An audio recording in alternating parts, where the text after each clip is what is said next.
It was a golden afternoon in spring, the kind that seemed to promise happiness. Emily stepped into the familiar cafe, her heart light as she carried the proofs for her wedding invitations. She had imagined sharing them with her fiancé, Ryan, hoping to see the same excitement in his eyes. But as she moved through the gentle hum of chatter and clinking cups, her gaze froze. At the corner table, Lily, her younger sister, sat with Ryan. Their fingers were intertwined, the way Emily's and his used to be, and the quiet intimacy in their posture told a truth louder than any confession could.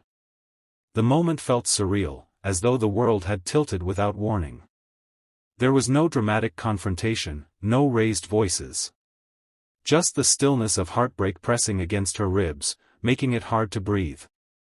Ryan didn't notice her at first, and when he did, his eyes darted away, as if avoiding the reality of his betrayal. Lily's face was pale, her lips parting as though to speak, but Emily didn't wait to hear excuses. She turned and walked out, the proofs trembling in her hands.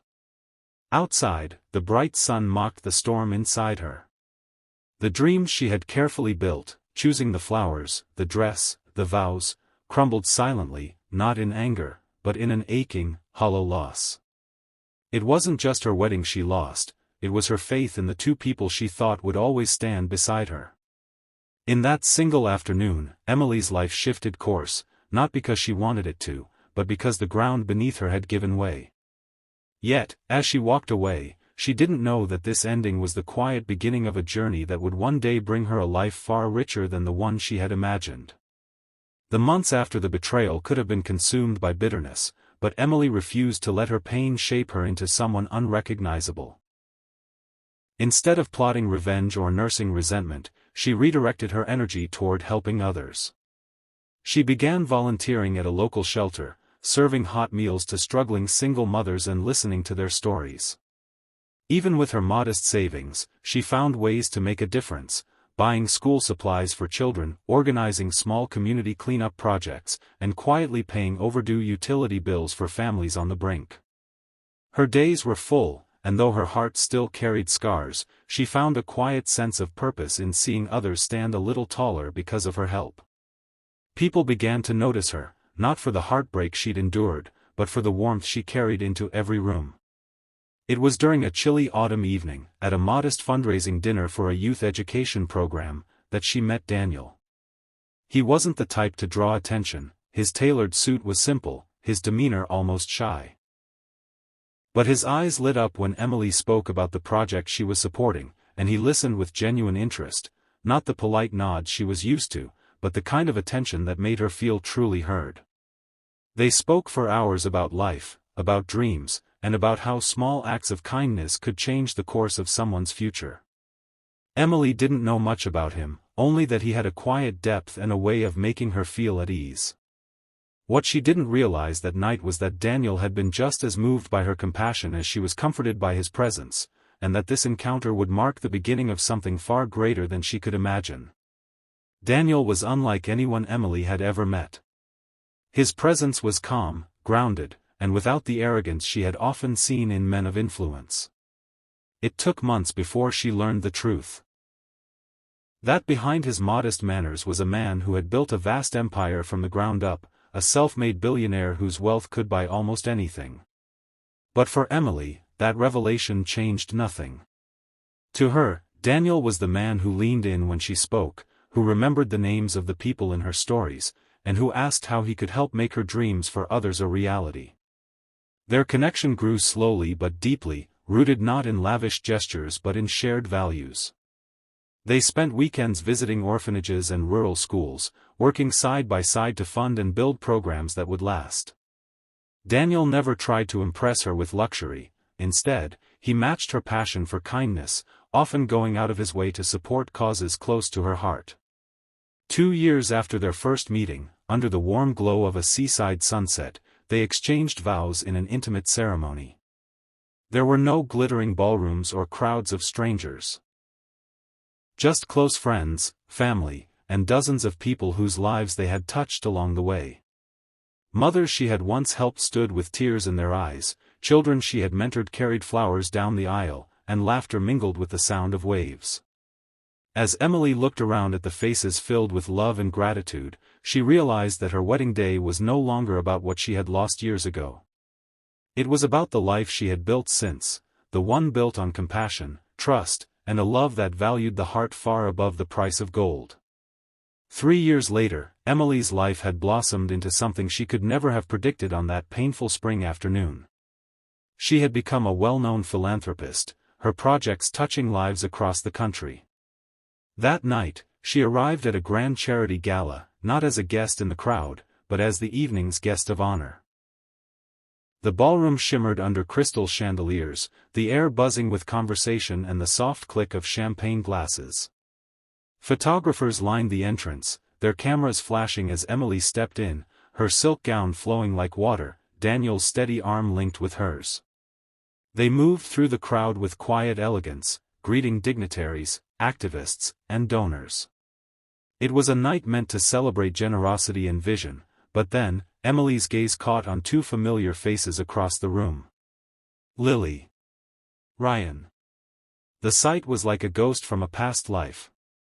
Lily's hand was on Ryan's arm, her smile poised for the crowd, but it faltered instantly when she saw Emily.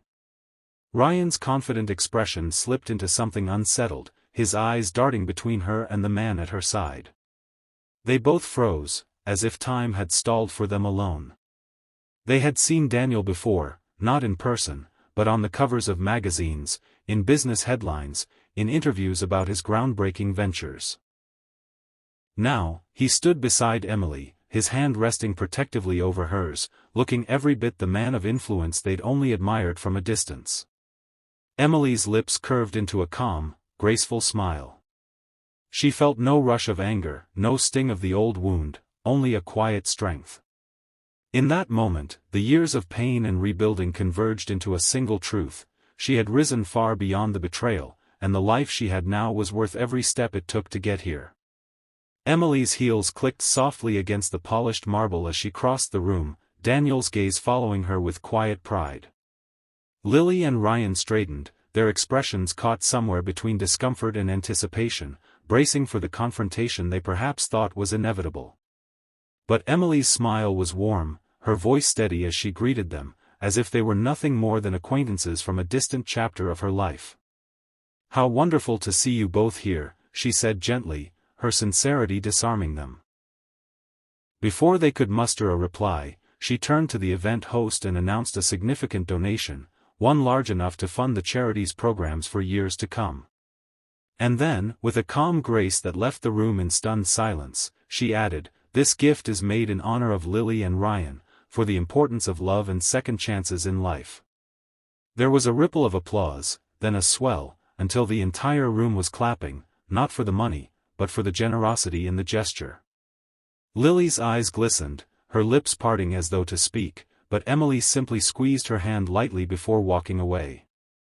In that moment, Emily understood her truest victory. It wasn't standing beside Daniel, the billionaire who loved her deeply. It wasn't the grandeur of the gala or the recognition of her work. It was the fact that, despite the betrayal that could have broken her spirit, she had kept her heart open. She had chosen compassion over bitterness, grace over revenge. And as she looked around the glittering room filled with lives she had touched, Emily knew her life was richer than gold, not because of what she had gained, but because of who she had chosen to become. Emily's journey had begun with heartbreak so deep it threatened to consume her. What was stolen from her that spring afternoon could never be replaced, but it had pushed her onto a path she would never have found otherwise. Instead of allowing betrayal to harden her, she chose to turn her pain into purpose, pouring herself into helping others. In doing so, she found not only a new love in Daniel, but a partnership rooted in compassion and shared dreams.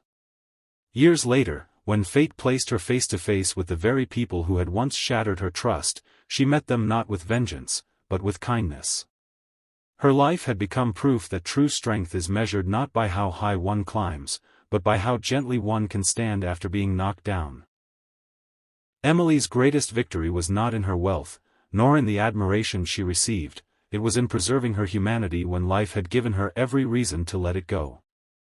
Her story was a quiet reminder to the world that even after betrayal, it is still possible to choose love over hate, generosity over resentment, and grace over pride. And when those choices are made, life can become richer than gold in ways no fortune could ever buy.